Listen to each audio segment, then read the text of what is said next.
জায়গায় ঘুরলাম, কিন্তু গুড় ছাড়া সবকিছু পাওয়া গেল। এবার গরম দুধে ফোটানো ভাত খেও তুমি, কিন্তু মিষ্টি তুমি পাবে না আজকে। রাধা, সেটা তো ক্ষীর খাওয়ার পরেই বলা সম্ভব, তাই না? এতটা আশাবাদী হওয়া উচিত নয় কৃষ্ণ। যখন আশা ভেঙে যায় তখন যথেষ্ট বেদনা হয়।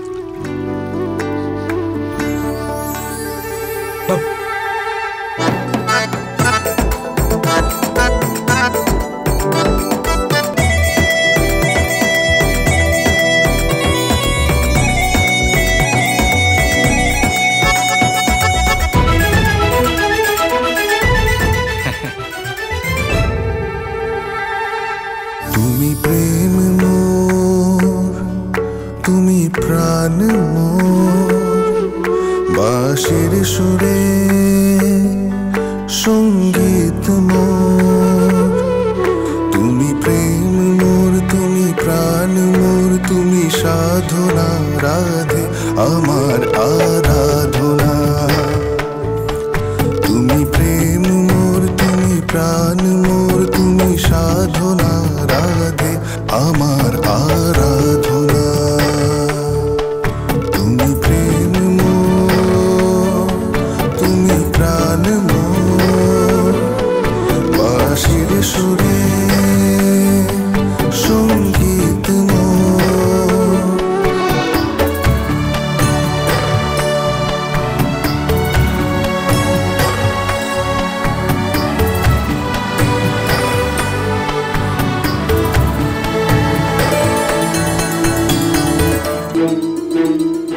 নাও, খেয়ে নাও। মিষ্টি তো একটুও নেই এতে, আর মিষ্টি ছাড়া ক্ষীর আমি খেতে পারি না। আমি খাওয়ালে তুমি নিশ্চয়ই খেতে পারবে রাধা। এক অত্যন্ত গুরুত্বপূর্ণ শিক্ষায় আমি জীবনে শিক্ষিত হয়েছি, তোমাকে অবশ্যই বলবো। কিন্তু তার আগে এক এক গ্রাস একে অপরকে খাইয়ে দিই।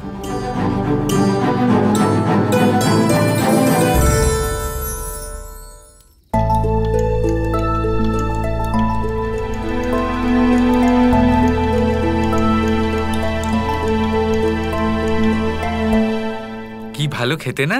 অত্যন্ত সুস্বাদু। কিন্তু কি করে? যখন বানাচ্ছিলাম তখন তো মিষ্টি ছিল না। এখনো মিষ্টি নয়, কিন্তু খুবই সুস্বাদু। এটাই তো সেই বড় শিক্ষা যা আমি তোমাকে বলতে যাচ্ছিলাম রাধা।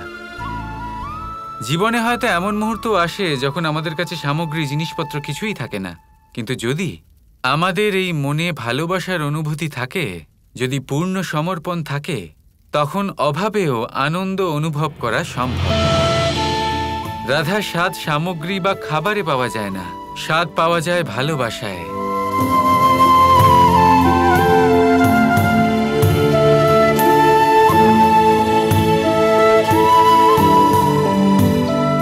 এত গভীর কথা কত সহজভাবে বোঝালে কৃষ্ণ। কারণ গভীরতা অন্য কিছুতে নয়, নিঃস্বার্থ ভালোবাসায় হয় রাধা।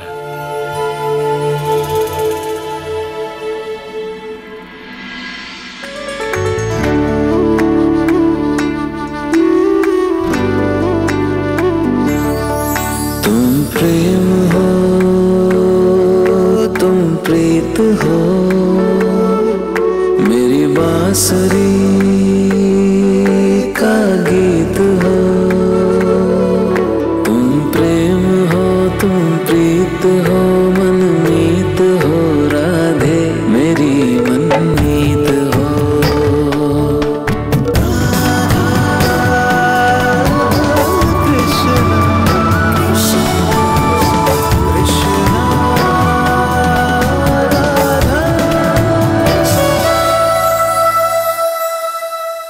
বাহ,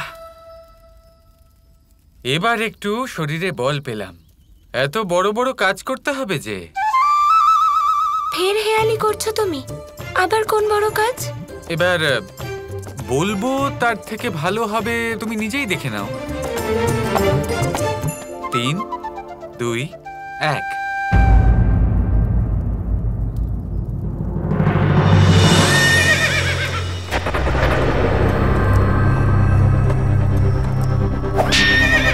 কৃষ্ণ, এটা তো ভীম। ও এদিকে কেন আসছে?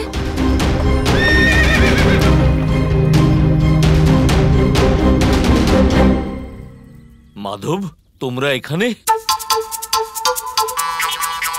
হ্যাঁ হ্যাঁ, আমি তো রাধার সাথে মাঝে মাঝেই এখানে আসি, কিন্তু তুমি এখানে উল্টো দিক থেকে কিভাবে আসছো?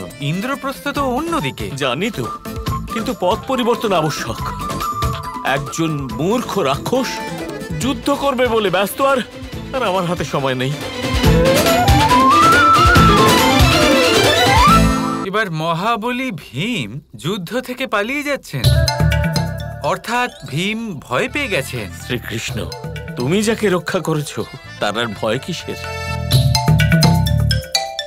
ওই রাক্ষস আমার মতোই শক্তিশালী, ওর আর আমার যুদ্ধ কখনোই শেষ হবে না। আর ওদিকে রাজস্ব যজ্ঞ আটকে আছে। শ্রীকৃষ্ণ, চলো রথে ওঠো, আমরা পালাই এখান থেকে। হ্যাঁ হ্যাঁ কৃষ্ণ, ভীম ঠিকই বলছে, আমাদের যাওয়া উচিত। চলো।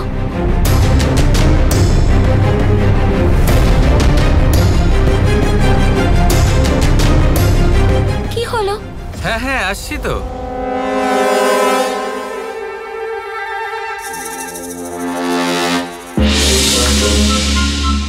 এটা কি হলো? আমার পাদুকাতে তো কাদা লেগে গেছে, আমি কিভাবে যাব?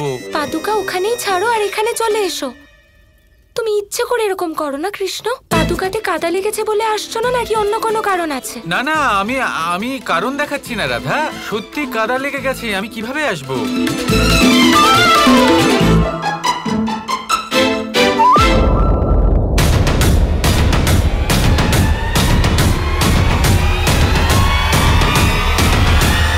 তোমাদের দুজনকে যেতে দেব, কিন্তু এই মানুষটাকে আমার চাই, যে ওই জরাসন্ধকে মেরেছে। কি? তাহলে তো সমস্যা হয়ে গেল। ও তো শুধু হাত দিয়ে জরাসন্ধকে মেরেছিল, কিন্তু সমস্ত পরিকল্পনা আর বাকি সব তো আমিই করেছিলাম। তাহলে আমার কি হবে? তাহলে এই মূর্খ মানুষের সাথে সাথে তুমিও নিজের মৃত্যুর জন্য প্রস্তুত হও। না। শোনো রাক্ষস, কৃষ্ণের সমস্ত পরিকল্পনায় আমি ওর সাথে থাকি, তাই তোমায় কৃষ্ণকে খাওয়ার আগে আমাকে খেতে হবে।